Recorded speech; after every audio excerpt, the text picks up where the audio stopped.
বাবা তুমি কই আমাকে ফোন করে বললে না তো যে তুমি আজকে আসবে? হঠাৎ তোর কথা মনে পড়ে গেল, তাই চলে এলাম।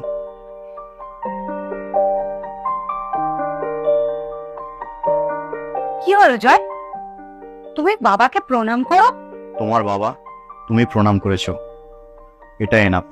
আমাকে ফোর্স করবে না, আমি যেখানে সেখানে প্রণাম করতে পারবো না। জয়, তুমি এসব কি বলছো? বাবাকে প্রণাম করবে, সেটা যেখানে সেখানে কি আছে? তুমি কি পাগল হলে? আমি এই গরিব ভিখিরিটাকে প্রণাম করবো পায়ের দিয়ে? আরে লোকে দেখলে কি ভাবে আমাকে? জয়, এসব কি হচ্ছে? তুমি কিন্তু বাবাকে অপমান করছো। আশেপাশে লোকজন আছে, একটু ভেবে চিন্তে কথা বলো। ক্ষমা চাও বাবার কাছে। হ্যালো, আমি 2 পয়সার ভিখিরির কাছে ক্ষমা চাইবো? ক্ষমা আর আমি? কি বলছো? ভেবে বলো, ওর কি যোগ্যতা আছে আমার সাথে কথা বলা? আমি তোমাকে বিয়ে করেছি, তোমাকে চিনি, ওর সাথে আমি কথা বলতে চাই না। জয়, তুমি থামো, এইসব কি বলছো? থামবো কেন? আমি কি কোনো ভুল বলেছি নাকি? যেটা সত্যি সেটা বলেছি। জয়,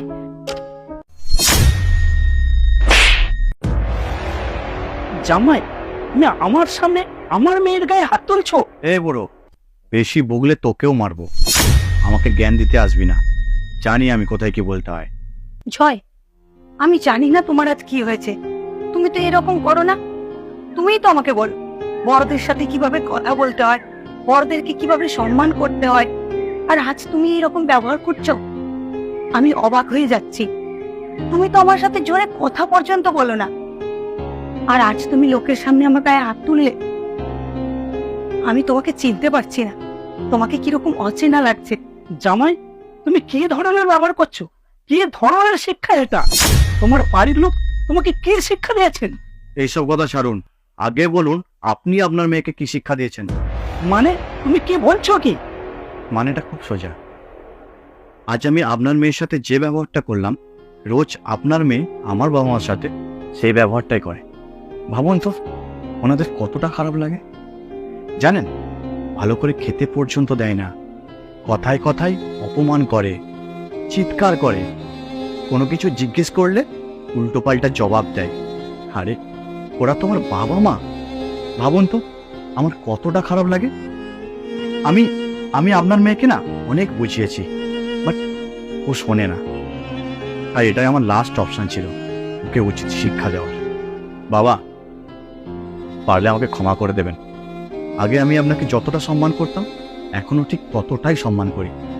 এটা শুধুমাত্র ওকে বোঝানোর জন্য করেছি। প্লিজ আমাকে ক্ষমা করে দেবেন। না না জয়, তোমাকে ক্ষমা চাইতে হবে না, আমি সব বুঝে গেছি। হ্যাঁ রে মা, এসব কে শুনছি? মারে, বিয়ের পর ওটাই তোর নিজের বাড়ি, আর ওনারাই এখন তোর মা বাবার সমতুল্য। ওনাদেরকে ভালোবাসবে, শ্রদ্ধা করবে, আর তুই তা না করে ওদের সঙ্গে অসভ্যতামি করছিস। জামাই না, তুই আমার মান সম্মান নষ্ট করছিস। সবাই তো ভাবে আমি তোকে ঠিক মতো করে শিক্ষা দিতে পারিনি। ছি ছি ছি ছি, তুই আমার মান সম্মান সব নষ্ট করে দিলি।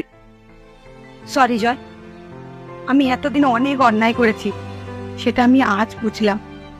তুমি যখন আমার বাবার সাথে দুর্ব্যবহার করছিলে, তখন আমার খুব খারাপ লাগছিল, খুব কষ্ট হচ্ছিল। তার মানে এতদিন তোমারও কত খারাপ লেগেছে, তুমি কত কষ্ট পেয়েছো। আমি আর কোনোদিনও তোমার বাবা মার সাথে দুর্ব্যবহার করবো না জয়, তুমি আমাকে ক্ষমা করে দাও প্লিজ। এবার থেকে আমি ওনাদেরকে রেসপেক্ট করব, ওনাদের সব কথা শুনে চলবো। এবার চলো, আসুন না, ভেতরে আসুন। কিছু কিছু ভুল মানুষকে বলে শোধরানো যায় না, সেই একই রকম ভুল করে বুঝিয়ে দিতে হয়। মানে যেমন ইট মারবে সেরকম পাটকেল ছুটতে হয়। আপনারাও চেষ্টা করতে পারেন আমার মতো।